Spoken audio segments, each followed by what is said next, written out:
Hi, it's Jim Anderson and Frank Farmer again.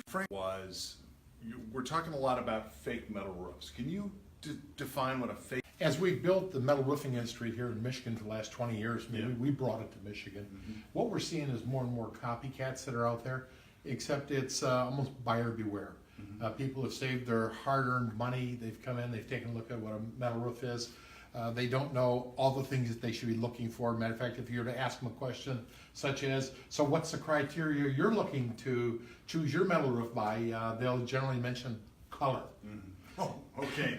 There's Color. more to it than that. And they find themselves very susceptible to somebody who comes along and says, we now do metal roofing, and have offered them a deal that's too good to be true, where a true metal roof might have been $25,000, $30,000, $40,000.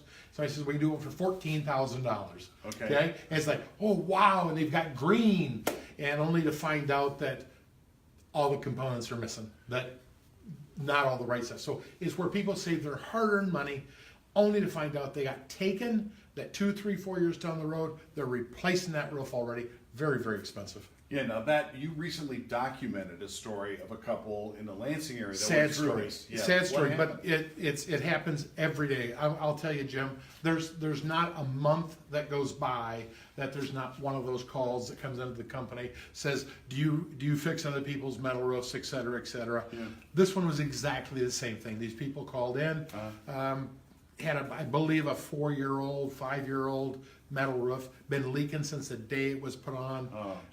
We went out and took a look at, could we possibly help them with this metal roof, and it was just an absolute disaster. The only thing that could be done was for it to be ripped off, but then we found out it was really rotten, just tearing this house apart, rotting the wood underneath, mold inside, just a mess. So you have video of this, right? Absolutely, yes. Okay. We went out and interviewed and did a video of the job from drone as this job was being dismantled. It's really a wonderful video. Yeah, it was great.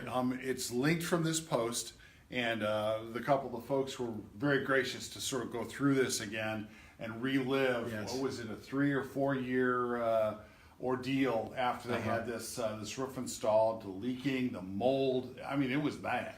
We hear all the time, and these people that are putting on barn roofs on people's houses, you know, how you think you can take an agricultural panel that's supposed to be sold very, very cheap, and then put it on people's house. It should never be used on a heated building. So never. As we wrap things up here, what's the advice? What do you advise people when they're looking at a metal roof? What's the one thing that they've got to know? Education, education, education. Do your research. Okay. Get a company like ours who that is what they do. We're not a window company. We are a metal roofing company, and we'll sit down and take you through all of the different things you should know. There's about 15 different components that somebody should know, and when you know those 15 things, nobody's going to rip your eyes out. Okay. All right. So that's it for today. Check out the video that's linked in the post, and we'll talk to you again soon.